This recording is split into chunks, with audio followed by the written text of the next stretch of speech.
Hey everyone, welcome to my interview with Suzanne Giesemann. She is a former Navy commander and an aide to the Joint Chiefs of Staff. Imagine that left brain world, who transitioned to spirituality when she lost her daughter in law. There was a gap there that she desperately wanted to fill, and she connected to her daughter in law and developed a whole platform for spirituality to help teach other people how to step into spirituality. You don't want to miss this one. Here's my interview with Suzanne.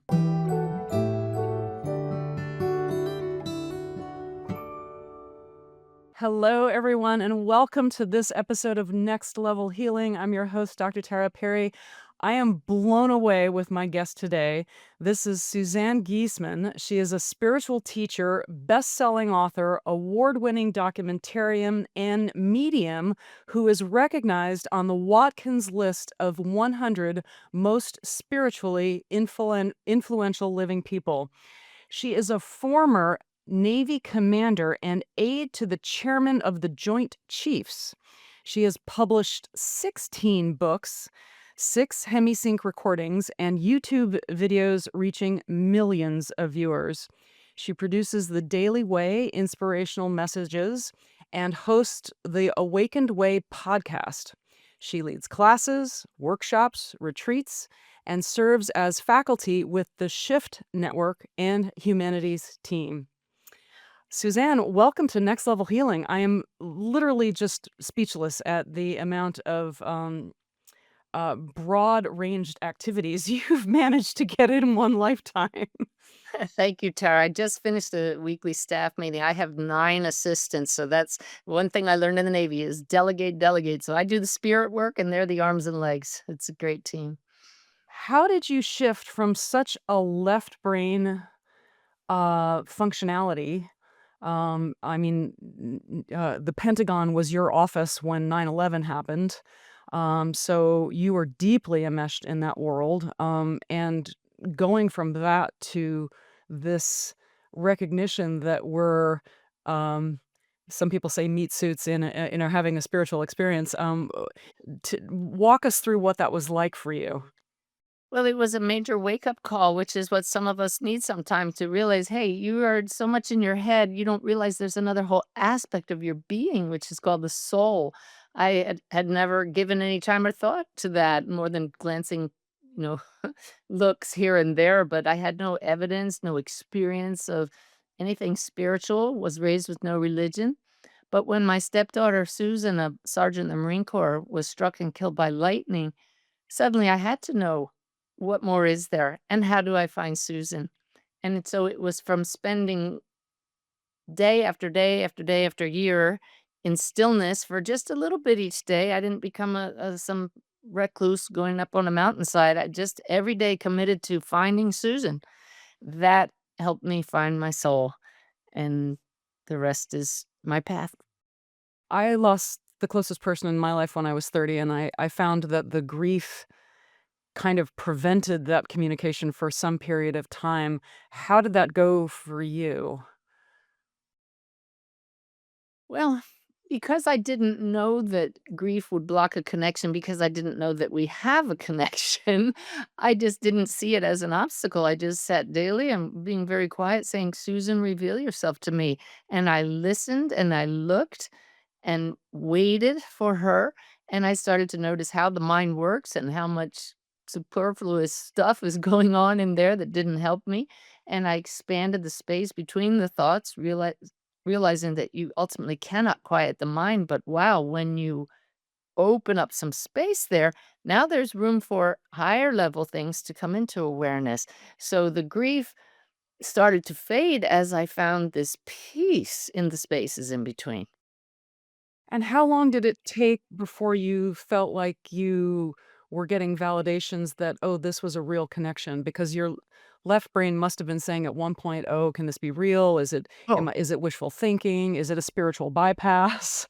Exactly. Well, the left brain continued to click in, and so what happened is I took my husband, long before I found Susan myself, to a medium, and she addressed that left brain beautifully by providing irrefutable evidence that she was communicating with Susan.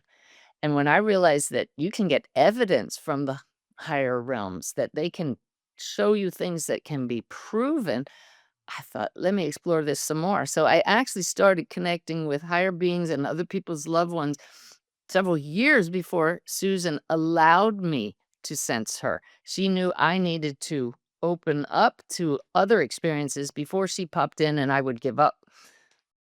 And what kinda time period was that? Was that months, weeks, years? It was 3 years until Susan showed up, but she told me this was on purpose because in that 3 years, I discovered that I could get evidence from those who have died. I started working as a medium, and I still hadn't connected to Susan. To imagine how frustrating that was, but now I see it was really for my own well-being, for the greatest good that she held back. See? If you had a megaphone and the whole world was listening, what would you most like to communicate? Oh, it's easy. It's the crux of what I call the awakened way. It's the principles that my teaching, the awakened way teaching, is all about. It was, get that megaphone out. You're not only human. You are soul right here, right now, not just when you die. And you're part of this incredible web connecting everything. Once you realize that it's the web starts revealing itself, and that where there's no separation, we call that love. So love is the healing connective tissue of all that is. And why is it that we 'cause I've interviewed a number of people with near-death experiences, and probably you know many of them from the conferences that you go to. We've had Mark Anthony and Nancy Rhines and Deborah Martin and Eben Alexander and Daniel Brinkley, and I've like many people, been so fascinated by this because they all report the same thing, which is they go into this place that's more loving than they could possibly imagine, more real than real. Um, what is it about this Earth school where we go into this forgetfulness and we struggle with 3D, um, and then have to learn how to toggle between 3D and something grander and more loving and more brilliant than that? What is that process? What is that schooling? What is that game all about? Yeah, it is like a game. And I just go back to when you sit in the stillness for long periods, it is so beautiful. It's so blissful, but it doesn't change. So I can imagine being pure being, a, a, a being that just is, and having this thought, let's go play. Let's go roll around in all of it, knowing we cannot disturb this underlying essence of just bliss. Let's just go out there and roll around in all of it. And maybe then through the contrast, we'll realize, oh yeah, we came from that place of bliss. So that's what happens. We get out here and we think it's all supposed to be rosy and happy, but I have grown so much as a result of Susan's death. I love so much more deeply. I have found a love for everyone, no matter who they are. I can see and feel their soul. And that never would have happened if I hadn't gone through the devastation that her death caused our family. That's why I call it a wake up call. It, I wish people didn't have to go through a wake up call, and some people don't. Some people die and come back, the near death experiences you were talking about. But some people have what we call STEs instead of NDEs, and those are spiritually transformative experiences. My assistant, Lynette, she's no longer my assistant, she is my dear, dear friend, has had several STEs, and she's a changed person as well. So there are various ways to get to the same realization. When somebody's struggling with something, you mentioned a woman in your book, Brenda, who hated herself, and that's sadly common. I'm it. I've met many people who struggle with that, and hey guys, studies are showing that 68% of people that watch podcasts regularly don't click the subscribe button. Do me a huge favor. If you like this content, click subscribe so other people know where to go for the cool stuff. Thank you. It seems that when one gets to the bottom of it and transitions whatever the learning is, that there's an immense amount of love and joy underneath it. Could you speak to that? Because a lot of people do feel like they're suffering, they're stuck, they're alone. A lot of people feel alone. What would you say to those people? Brenda is such a good example of that. She was overweight and just disparaged by her family growing up. She was gay, and that, from her family's point of view, made it worse. And so she listened to what they said about her and she believed it, which is the problem. I call that BS, belief system. And when you sit in this stillness and find that place that's always been here, it's this, again, going back to, just if you can just be for just a second, when there's no story, just I am, with no words that follow. Every one of us has that. That's your inner light, your inner essence. And then everything else that's piled on it is gunk that clouds up that light, that blocks it from shining. So a whole lifetime of people telling Brenda, "You're no good, you're less than, you're not worthy," just blocked her inner light. And she met me when she came to one of my presentations in person, and something that I said, or the energy that was present, I know it was the love, cracked open that gunk. And all of a sudden, her own light, she felt it. She didn't know what to do with it. She ran from the venue. And then she had the nerve to re I mean, the guts, the courage to reach out to me. Not she had the nerve to reach Yeah. out to me, she Yep. had the courage, and she did, and I actually connected her with Lynette. I saw 2 kindred spirits. I said, "I don't have time for these long emails, Brenda. You 2, you're gonna hit it off." And they continued their spiritual journey together. They were students of mine, and and she worked on herself, and spirit worked on her, and healers worked on her, and cleared away all the BS. And more and more, her inner light that was there all along was allowed to shine. And she was able to identify, oh, that's BS. That's BS. That's story. I believed that. They believe that. And then you realize that the people that said that to you, they're totally gunked up too, or they wouldn't have said that. So this whole path of awakening is about recognizing what is blocking this light that never goes out. That's the soul. So beautiful. Um, Tell us about some of the other stories that you have of people's lives that you've touched, how they've turned around, Yeah. who who's listening to this, can realize, "Okay, I don't need to be suffering. There's ways and tools to navigate and look at things." I love the expression, "A change in perspective is worth 80 IQ points." You can't raise your IQ much, but you can raise your happiness set point by much more through meditation, actually. Um, let's see. By the way, I'm gonna be doing an Awakening Through Stillness event on World Meditation Day on December 21st, and we're gonna help people experience that with a guided meditation, with a talk about why meditation raises your happiness set point. It's a journey with it we're on. But when you ask, like, "Tell me other stories," my husband goes to my events with me, and he'll stand in the back of the room, and he's had probably 3 dozen people come up to him over the years and say, "Your wife's work saved my life." I mean, that's profound to have people who are in that dark, dark place and just want to leave. And it's just something you hear or something you feel, and you realize why we're here and that it is worth sticking around. You find that inner courage and strength that comes from the soul. But the the most profound connection that I've had is with a young man named Wolf across the veil. My book, Wolf's Message, talks about Wolf, and now we have this, as you said, award-winning documentary, Wolf's Message, that tells the story of Michael Wolf Passacarnis, that was his nickname, who, just like my stepdaughter, was struck and killed by lightning. And in the documentary, people can see it. It's available at Gaia TV and on demand, and at film festivals coming up in Los Angeles next month in October. You can go see me in person in Phoenix and Tucson and Dallas and at the film festival in LA, all in the next month coming up. But we show there proof that Wolf Soul knew he was going to die by lightning strike, where exactly it would happen, and what his parents would do to honor him. He left it in a drawing and a poem, word by word. "It is time for the light of nature to free my soul," written a day or two before he passed.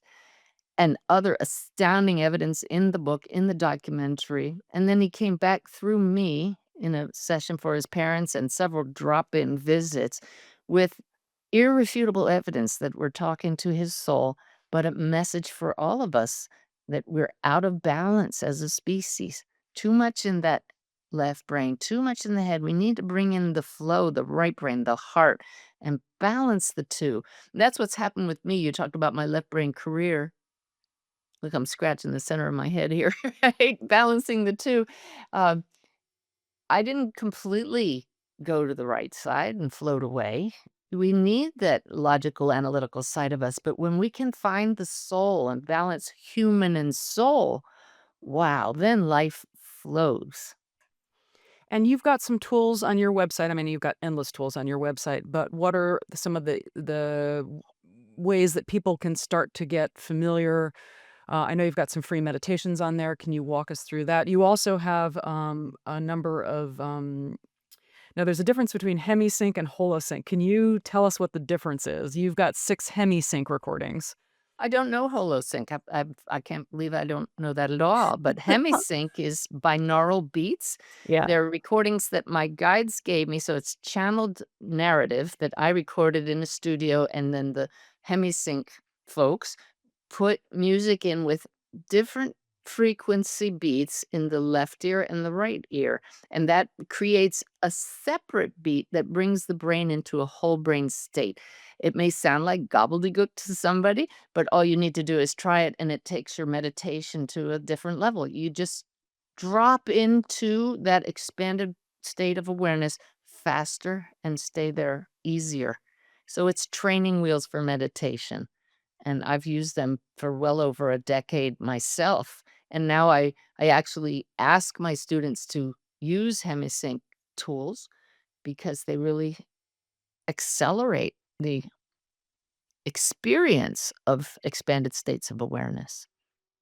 Beautiful. Yeah. And, the other tools that are available on your website? Right, I'm all about teaching people to do this themselves. I don't want you to have to wait for a reading with somebody. Learn to connect yourself with higher consciousness, learn to access your own higher states of consciousness. My favorite tool is the sip of the divine. It's a 3-minute sitting in stillness practice. I could call it meditation, but people go, "Oh, I don't want to meditate." But it actually gets rid of the major excuses. It the major excuses is, "I don't have the time." Well, it's only 3 minutes, and you can sip on a cup of coffee for 3 minutes every day, so why can't you sit in peace? That's what sip is.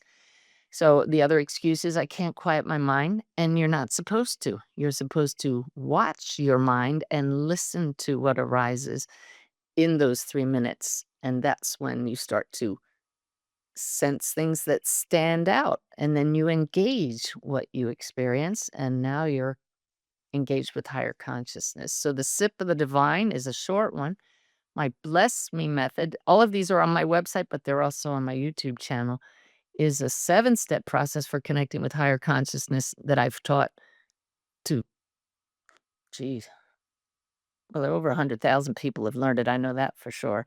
It takes you from normal waking consciousness to the optimal state of awareness for connecting with higher consciousness in a very fluid, easy way in which you don't lose your attention and you drop in fairly easily. And what was that one called? The blessed me method, and that bless me is an acronym. Military people love acronyms. I have a brand new one that I'm introducing in a workshop on October 4th that I'm not gonna say here because I'm still perfecting the teaching for that. I wanna just make sure that I know this process works, but I learned it a year ago and didn't apply it myself. I saw the results immediately, and I thought, "Wow, that's really cool," but I didn't understand why it worked. I didn't have a practice to integrate it into my practice, so I just forgot about it, and my guides in spirit brought it back in a big way that I couldn't miss it this year. And so I've put it together in with a process, with an acronym, and it's gonna take me all day to an all-day workshop to present it because it's that important. It's absolutely a game changer for deepening your connection, and it adds to my processes. It doesn't say anything was wrong before, it was just it was missing. So we're calling it the Forgotten Center. That's the workshop. I'm super excited. I've been since I rediscovered this, I've been using it in my sessions, in my readings, in my channeling, and it's again, it's a game changer.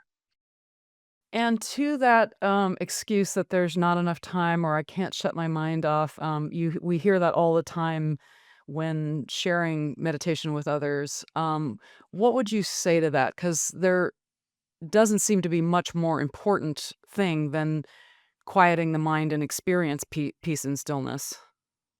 Yes, again, the more you take the time to observe your mind, literally stepping back as the soul that you are and listening and watching the stuff that pops up. And that's an acronym, STF, sensations, thoughts, and feelings. That's all we ever experience. Once you sit and start noticing, it's amazing what comes up. So, really, what do I mean by this? You can do it right now. Everybody, you, Tara, and all of us, just take a moment, be quiet, and listen and watch for the very next thing that pops into awareness. What'd you get, Tara? I got peace, and it really felt delicious. Wow, it's a really? So Yeah. you just experienced peace. Mhm. So that's a sensation, not a thought, not a feel. Well, it could be a feeling.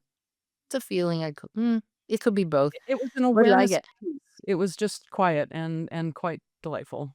Nice. So let's go a little longer now and And see for what those of you who are driving, we don't do this while we're driving, do we? very good advice. Yeah, keep your eyes open. So Okay, let's so try for it those again a of you who little can longer. safely close your eyes and let's do that again. Just observe what naturally arises next in awareness. And you really can't go much more than that without a sensation, thought, or feeling coming up. So what did you get, Tara? Well, I am still experiencing peace, but there's that feeling of, okay, there's something I need to do.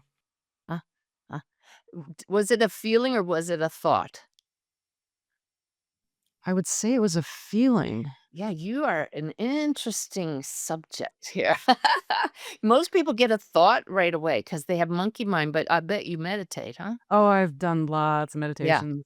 So so see, you've already created space. So when you close your eyes, you're immediately in that beautiful, peaceful state. But most people who are new to this would immediately have a thought like, "Am I doing this right?" But Mhm. you'll hear the thought. You all of a sudden there's this separation from you and the thought. And the more you do this, you realize you can observe your thoughts. You may not be able to control them, but now you're interested in your thoughts and you say, well, that doesn't serve me. Well, that's BS. Do I really talk to myself that way? And you just sit back. And after a while, after you've done that, you can say to higher consciousness, what do I need to know now that I don't know?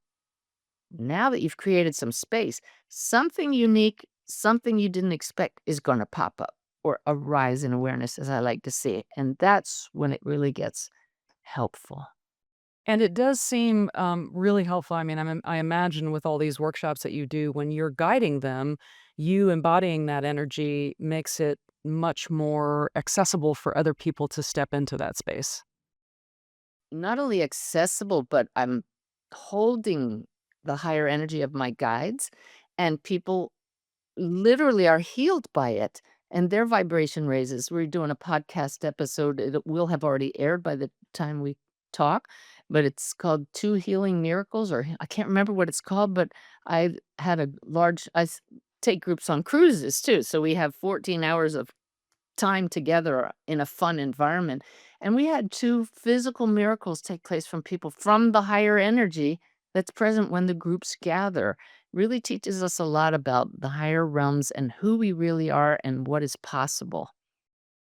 I'd love to speak to that some more because it's been so, mind-blowing to me. I do hypnotherapy, and just when you get the heart and brain coherence online again, Yes. people heal from things because they're no longer existing in a state of stress. So could you talk some more about that? Because when we let go of the BS, the belief systems that are filters that have been put in when we were a kid that could be completely irrelevant to who we are today, but the subconscious, the little me inside hasn't gotten the memo yet.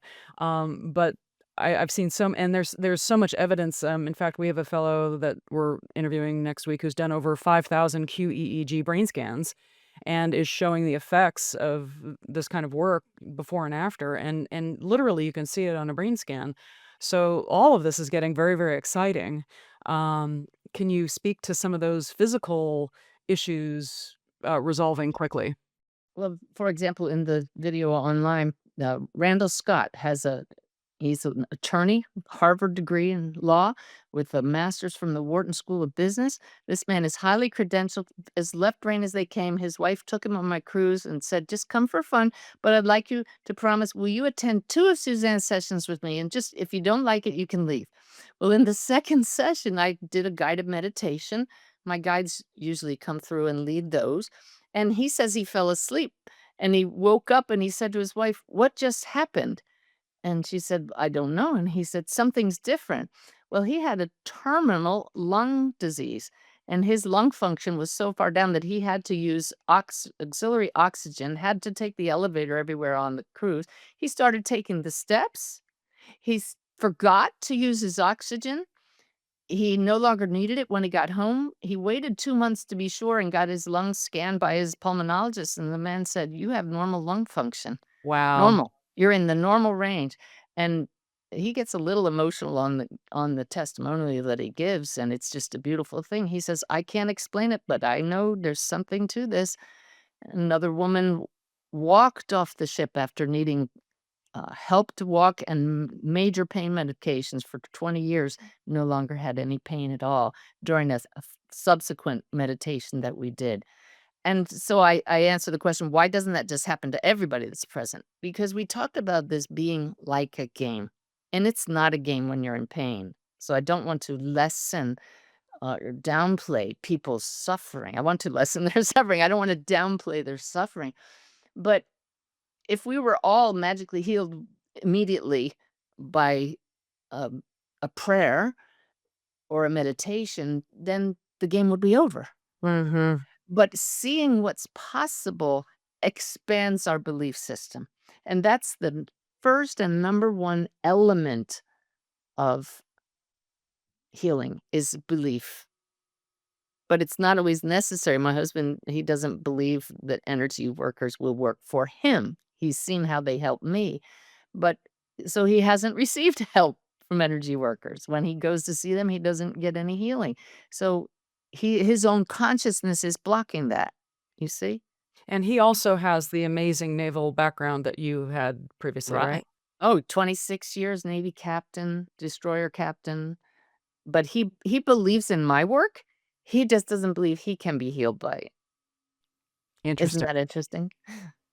And what we believe we end up making our reality, don't we? We do. I had a client come to me for a session to connect with her loved ones who have passed, and I said, "I'm sorry, I'm just not sensing them, and I'm not getting anywhere. We just I'm gonna, we have to reschedule or call this off." And she said, "Well, I just didn't think it was gonna work anyway." And I just said, "Well, there we go. There we go."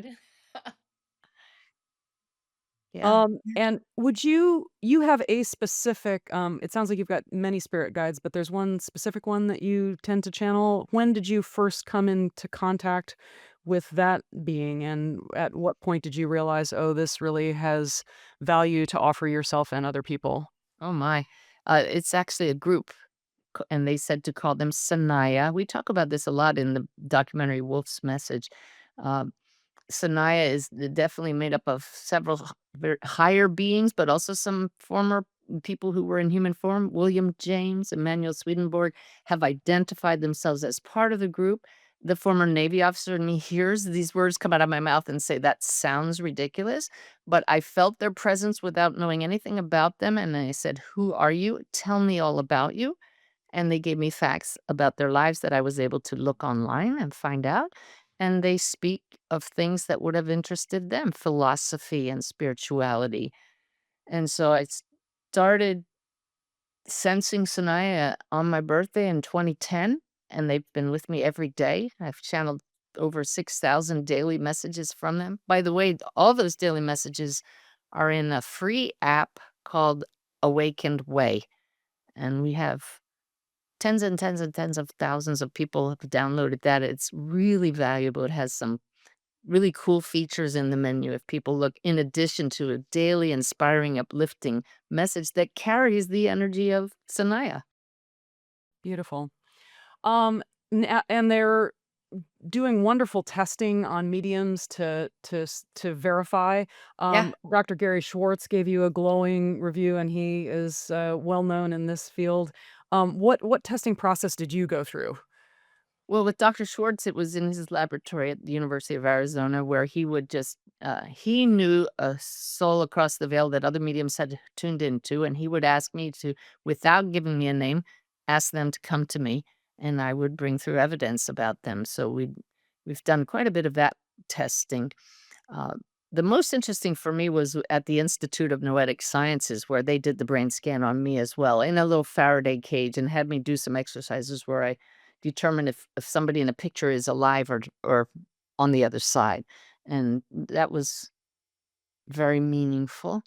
So I love bringing in the science and the testing, but the challenge with this kind of work is it's not as replicable as other scientific experiments. So I say that what about if we, instead of requiring that kind of scientific proof, we have the kind of proof that we use in a court of law, where the preponderance of evidence is enough to convince you that this is beyond any reasonable doubt, reliable, and, well, actually, the bottom line is it helpful in healing? That to me is all that matters. I don't need to convince anyone.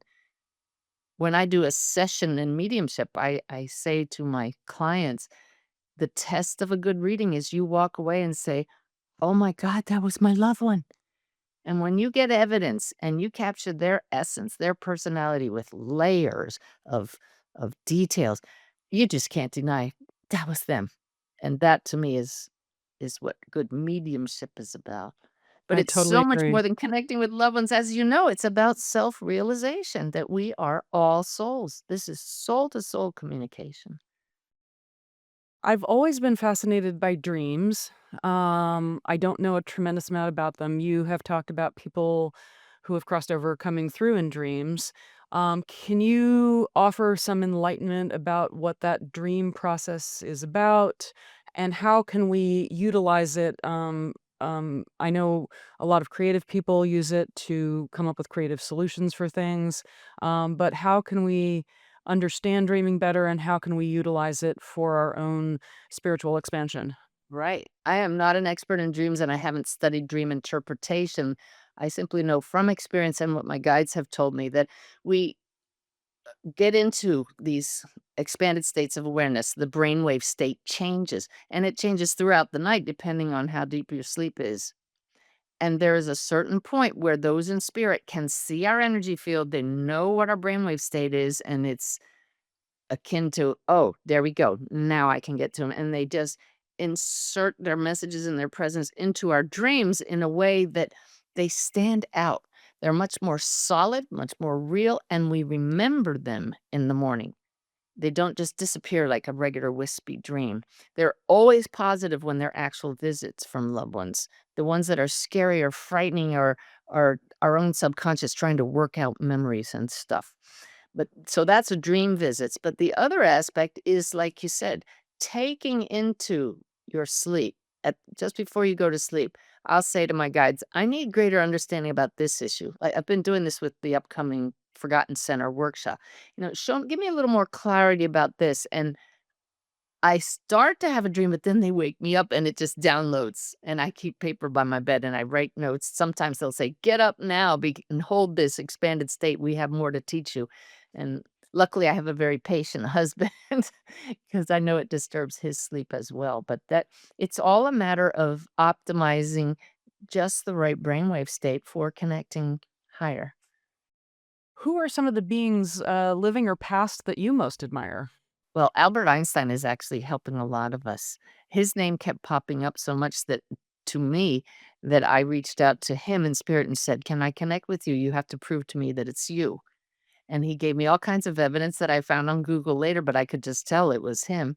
And that's what gave me the nerve to reach out to Dr. Gary Schwartz in the first place because I knew he had connected with him through others. And actually, one day while I was sitting in the laboratory with Dr. Schwartz and his wife, Rhonda, who's a medium, I sensed Albert Einstein sitting across the room. I don't usually see spirits, but I could tell he was in a chair. And I looked at Rhonda Schwartz and I said, "Do you see who's sitting over there?" And she said, "Yeah, it's Albert. He's been there the whole time." And now, trained in evidence, I silently said to him so that Rhonda wouldn't hear and wouldn't think the answer. I said, "You need to tell me something I don't know because I need to trust this is really you." And he said, "That blue sombrero up on the wall, they got it in Tombstone, Arizona at a market."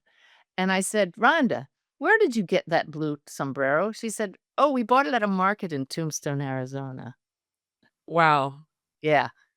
So that's just one person across the veil. I had I can't even use the word admire to say I would say revere Jesus. Hmm. And I was raised with no religion. My mother actually disdained religion, and you couldn't even say the word Jesus in our house.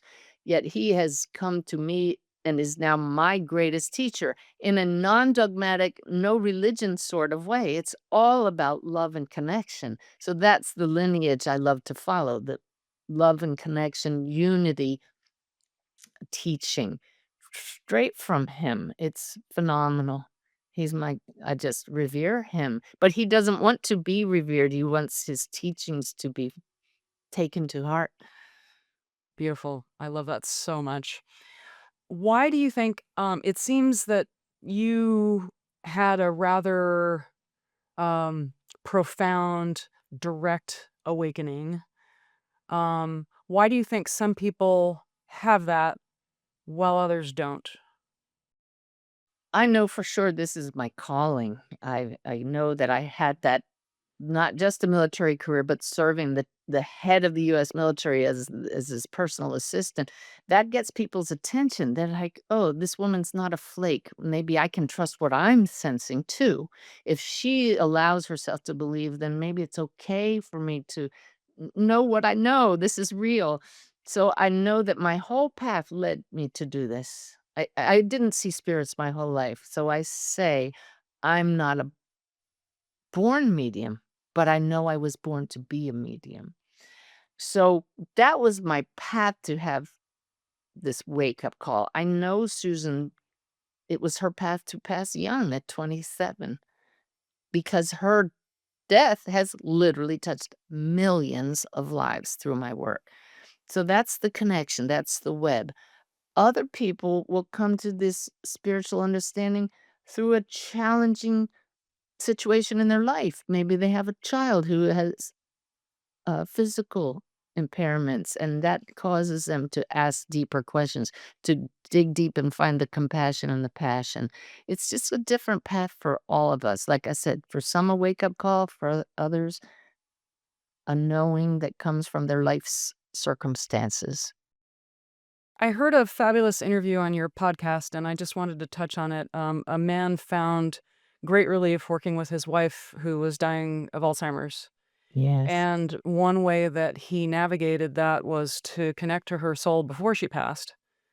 Mhm. Can you comment on that? Because it seems that Yeah. occurrence would give somebody a great deal of relief in difficult times like that.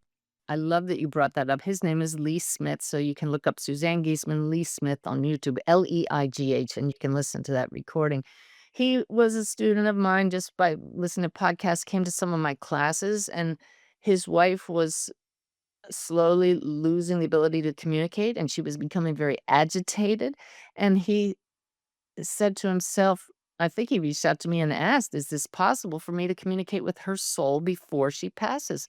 And I knew the answer is absolutely, because as I stated earlier, transdimensional communication is soul to soul. It's not human to human. It's the deeper essence of us where we're already whole and complete at the soul level.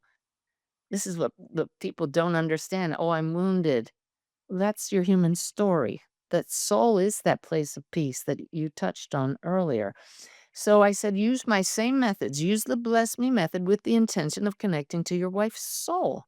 And he did it. And Tara, he said if he would do that when she was agitated and he would talk to her soul and say, I know you're fine. I know you're frustrated and you're trying to communicate. The soul's not frustrated, but I know your human side is. Let's just sit here together and love each other. She would calm down every time, even if he wasn't in the same room. He'd come out and she'd be calm. And so he developed an awareness of how her soul felt to him.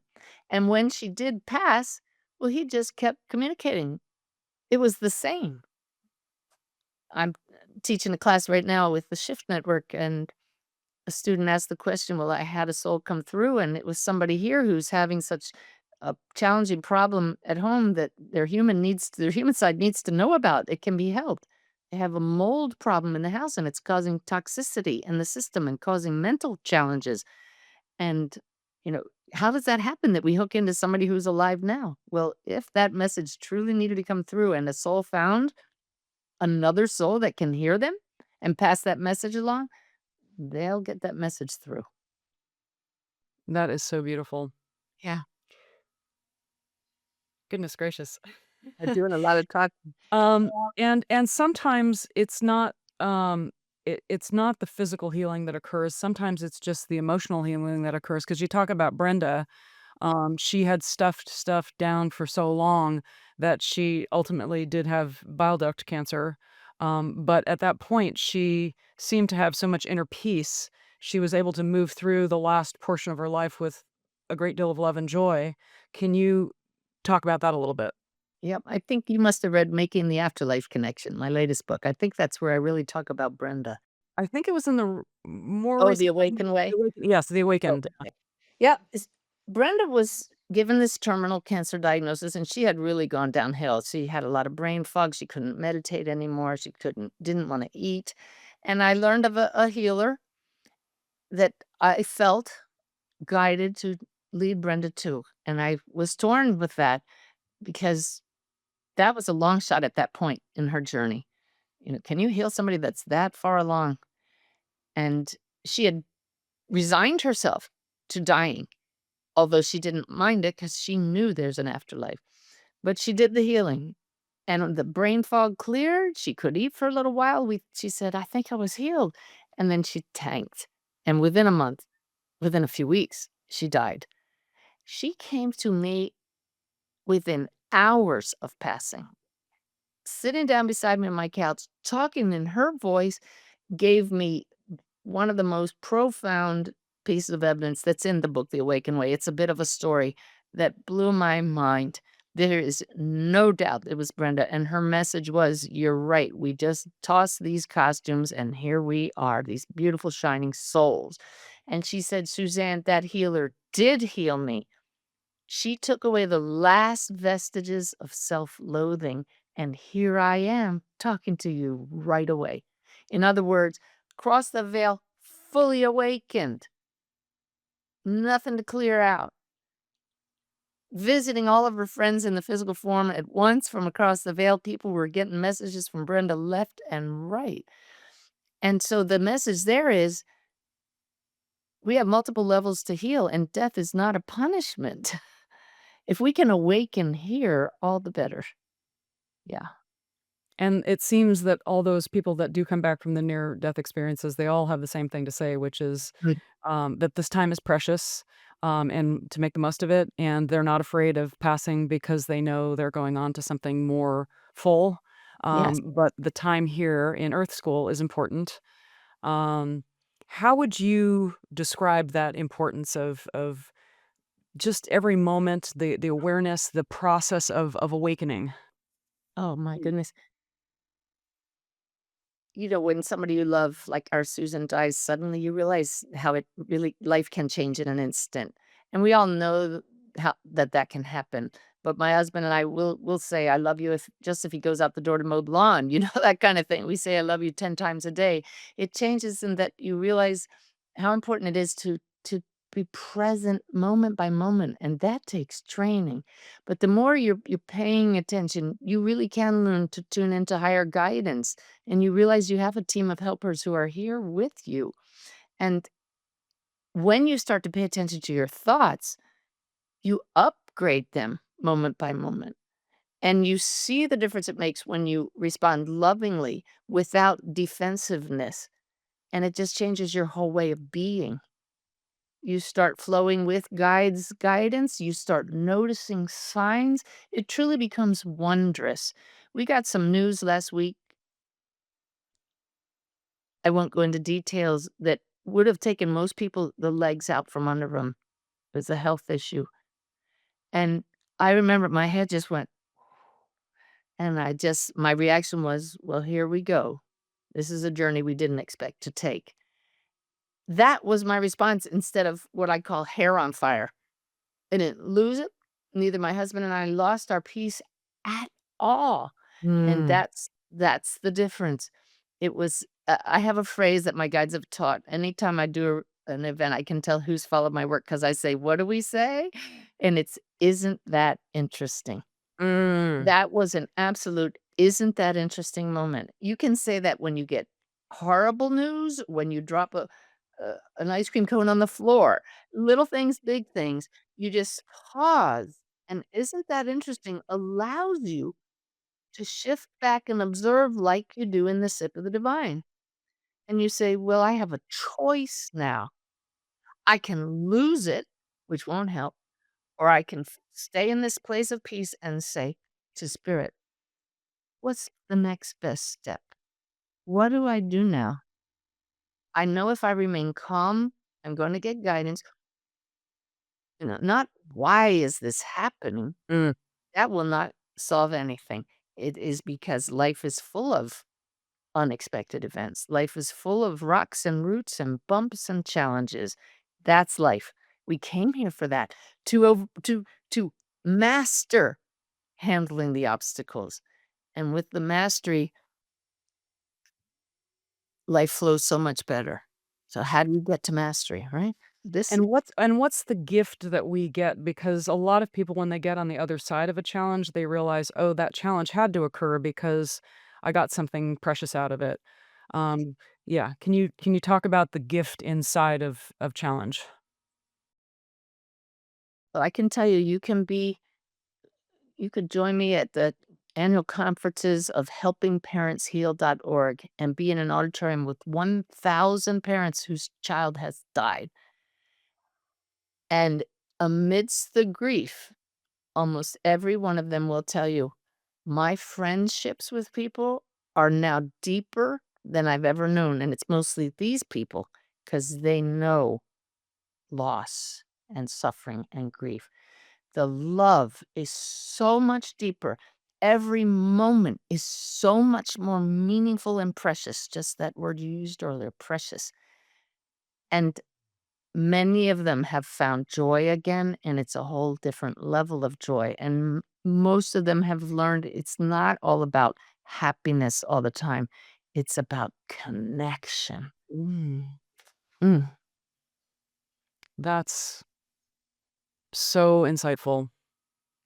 Really appreciate you sharing that because that's, like, one of the most devastating things anybody could possibly go through.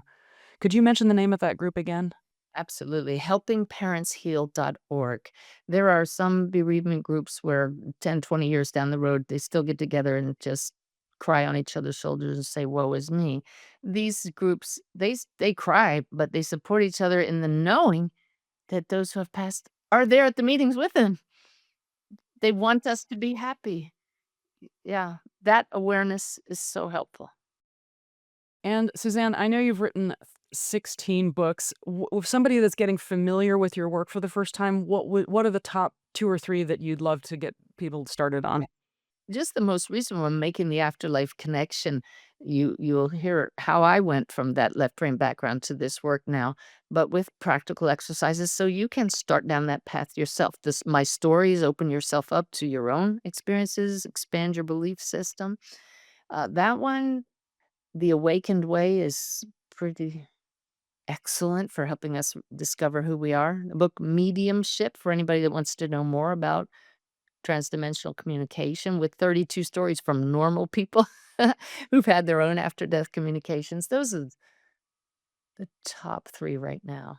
And the documentary that's on Gaia is how do they find that?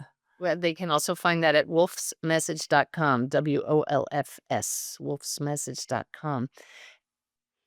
And you have an event coming up, and we should get this out in time for people to join that. Tell them where they can sign up for that. Right, the Forgotten Center workshop, the game changer for connecting with higher consciousness, deepening your connection is what the tagline. Right at SuzanneGiesemann.com, scroll down and it has my 5 featured upcoming events there, the Forgotten Center. But I wanna tell you about one more gift that's super helpful on the website.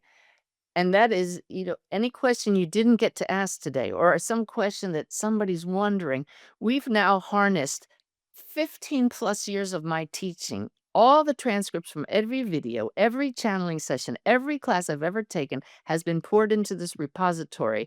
And our virtual librarian, Grace, will search through all of that and answer your question in a loving way, but strictly from my work. So it's a kind of AI, but it's very focused on Suzanne and Sanaya's teachings. So you go to SuzanneGiesemann.com/, your questions answered, and ask Grace a question. It's fabulous. I can't wait. That sounds amazing. Final question. When you wake up in the morning, do you have a specific routine or practice? And then when you go to sleep at night, what's the last thing you say to the world or the universe or God before you drift Yeah, off to sleep? absolutely have this morning routine that involves the whole pack here. We get up and we walk the dogs, and then I say, "Let's go meditate." And I come right up here to this space here and I sit down, usually about 20 to 30 minutes, rarely longer than that, sometimes a little shorter. And I go through my own processes that I teach and I connect with Sanaya. And they teach me what I need to know. Sometimes I'll feel Susan or somebody else. Sometimes, often, I'll feel Jesus step in just to get to experience that presence, or there's some teaching. And then I feel get your iPad, and I pull it out, and they give me the daily message. So I go downstairs, my husband cooks breakfast while I post that for the app and Facebook and my website, the daily Awaken Way message, and I get on with my day and just connect with my guides. Just it's like they're my best friends with me all the time. If I need them, I think of them. Many times I don't, and then I get a little reminder, "Hey, check in." And at the end of the day, I have a gratitude buddy. One person who we text each other what we're grateful for that day. I really recommend everybody find somebody, not in your household. And you don't have to start a big long string of texts. All you do is give it a little heart, like, wow, or just say, "Oh, I'm so happy for you." And then I'm grateful for. So you end the day with gratitude. And I love that. that's it. Forgiveness and gratitude are such amazing powers. I just absolutely love that. Suzanne, I can't thank you enough for being here today. Your teachings blow my mind. I love the simplicity. I feel so in sync with you. Folks, if you loved this, share this with all your friends. Leave us a note in the comments. Please click the subscribe button. And you can find Suzanne at Suzanne, SUZANNE, Giesemann, GIESEMANN.com. Thanks for being here, and we'll see you on the next episode of Next Level Healing.